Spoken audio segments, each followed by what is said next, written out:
നമസ്കാരം, ഇത് സ്കോട്ട്. ആദ്യ ബാലസാഹിത്യ പുസ്തകം ഗിബ്ലിറ്റ് സെവ്സ്ദലെ ഭാഷയിൽ വിവർത്തനം ചെയ്തതിന് നന്ദി. നിങ്ങൾക്ക് ഒരു സഹായം ചെയ്യാമെങ്കിൽ ഈ ബട്ടണിൽ സബ്സ്ക്രൈബ് ചെയ്യുക. ഞാൻ ഭാവിയിൽ കൂടുതൽ ഫ്രീ പുസ്തകങ്ങൾ പുറത്തിറക്കാനും അത് ഭൂമിയിലെ എല്ലാ ഭാഷകളിലേക്കും വിവർത്തനം ചെയ്യാനും കഴിയും. നമുക്ക് ഗിബ്ലിറ്റ് സേവ്സ് ദ ഡേ എങ്ങനെ നടക്കുന്നു എന്ന് കാണാം. ഒരു കാലത്ത് ഗിബ്ലെറ്റ് എന്ന പേരുള്ള ഒരു ചെറിയ മൃദുലമായ ജീവി ഉണ്ടായിരുന്നു. അവൻ അല്പം ഓറഞ്ച് നിറമുള്ളതും വലിയ ചെവികളുള്ളതും 2 വളരെ നീണ്ട പല്ലുകളും ഏറ്റവും വിചിത്രമായ ഒരു വളരെ നീണ്ട വാലും ഉള്ളതുമായിരുന്നു. അവന്റെ വാൽ ഇത്രയും നീളമുള്ളതുകൊണ്ട് ചിലപ്പോൾ ഗിബ്ലെറ്റിന് സ്ഥലങ്ങളിൽ പോകുന്നത് ബുദ്ധിമുട്ടാണ്. അവൻ ഗ്രോസറി സ്റ്റോറിലേക്ക് പോകുമ്പോൾ സ്റ്റോറിന്റെ ഒരു വശത്ത് ചെറുതായി ഭാരം കുറഞ്ഞ ചീസ് എടുക്കുമ്പോൾ അവന്റെ വാൽ മറ്റേ വശത്ത് പച്ചക്കറി വിഭാഗത്തിൽ തന്നെയായിരിക്കും. അവൻ തന്റെ വാൽ അടുത്ത് വെക്കാൻ ആഗ്രഹിക്കുമ്പോൾ അത് ചുരുട്ടി തലയിൽ വെക്കുന്നു. തന്റെ വാലിന്റെ കാരണം ഗിബ്ലെറ്റ് ടാഗ് കളിക്കുമ്പോൾ സുഹൃത്തുക്കളോടൊപ്പം പിന്തുടരാൻ കഴിയുന്നില്ല. വ്യക്തമായ കാരണങ്ങളാൽ ഗിബ്ലെറ്റ് ഒളിച്ചുകളിയിൽ ഏറ്റവും മികച്ചതല്ല. ഒരു രാത്രി ഗിബ്ലെറ്റിന്റെ അമ്മ അവനെ കിടക്കയിൽ കിടത്തുമ്പോൾ അവൻ പറഞ്ഞു, "അമ്മേ, എനിക്ക് ഇത്രയും നീളമുള്ള വാൽ ഇഷ്ടമല്ല. ഞാൻ മറ്റുള്ളവരെ പോലെ ആകാൻ പറ്റില്ലേ?" ഗിബ്ലെറ്റിന്റെ അമ്മ അവന്റെ കവിളിൽ ഒരു മുത്തം കൊടുത്ത് പറഞ്ഞു, "നിനക്കുള്ളത് ഒരു ദാനമാണ്. അത് നിന്നെ മറ്റെല്ലാവരിൽ നിന്നും വ്യത്യസ്തനാക്കുന്നു. ഗിബ്ലെറ്റ്, നീ പ്രത്യേകനാണ്." ഗിബ്ലെറ്റ് മനസ്സിൽ ചിന്തിച്ചു, "ഞാൻ വളരെ പ്രത്യേകമെന്ന് തോന്നുന്നില്ല." പിന്നെ വാൽ കൊണ്ട് ഒരു ചലനത്തിൽ കിടക്ക വിട്ട് എഴുന്നേൽക്കാതെ തന്നെ ലൈറ്റ് ഓഫ് ചെയ്തു. അടുത്ത ദിവസം രാവിലെ ഗിബ്ലെറ്റിന്റെ എല്ലാ സുഹൃത്തുക്കളും ബിഗ് ഓയുടെ ബ്ലഫ്, ഗിബ്ലെറ്റിന്റെ പട്ടണത്തിലെ ഏറ്റവും ഉയർന്ന സ്ഥലം, കാണാൻ പോകുകയായിരുന്നു.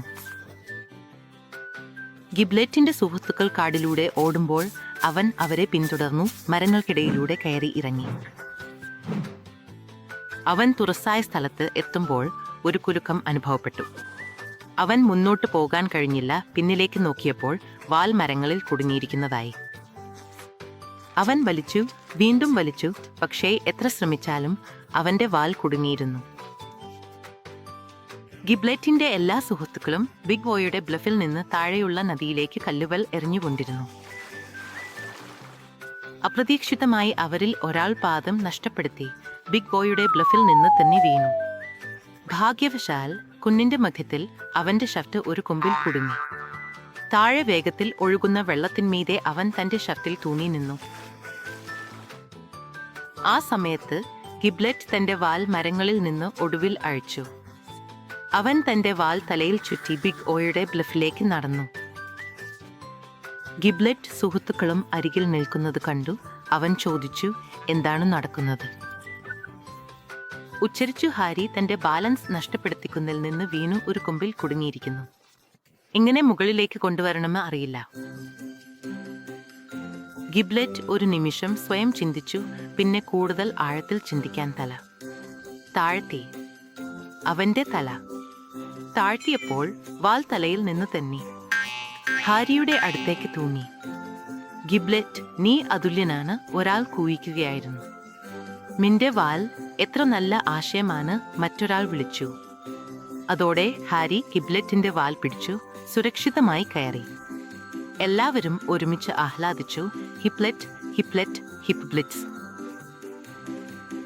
ആ ദിവസത്തിനു ശേഷം ഗിബ്ലെറ്റ് തന്റെ വാലിനെ കുറിച്ച് ഒരിക്കലും ലജ്ജിക്കുകയില്ല. അവൻ പ്രത്യേകമായിരുന്നു. അവൻ മറ്റാരും ചെയ്യാൻ കഴിയാത്ത ഒരു കാര്യം ചെയ്യാൻ കഴിയും. അവർ ഗിബ്ലെറ്റിന്റെ വാൽ വിനോദത്തിനായി ഉപയോഗിക്കാൻ പുതിയ മികച്ച മാർഗങ്ങൾ കണ്ടെത്തുകയും ചെയ്തു. ഉദാഹരണത്തിന് ജമ്പ് റോപ്പ്. അതിനാൽ ഓർക്കുക, നിങ്ങൾക്ക് എന്തെങ്കിലും വ്യത്യസ്തമായത് ഉണ്ടെങ്കിൽ ലജ്ജിക്കുകയോ വേണ്ട. നിങ്ങളെ വ്യത്യസ്തമാക്കുന്ന കാര്യം മറ്റാരും ചെയ്യാൻ കഴിയാത്ത കാര്യങ്ങൾ ചെയ്യാൻ നിങ്ങളെ അനുവദിക്കുമ്പോൾ അത് നിങ്ങൾക്ക് അറിയില്ല. ചിലപ്പോഴൊക്കെ വ്യത്യസ്തമായിരിക്കുക ഏറ്റവും നല്ലതായിരിക്കും. ഗിബ്ലെറ്റിനോട് ചോദിച്ചാൽ മതി.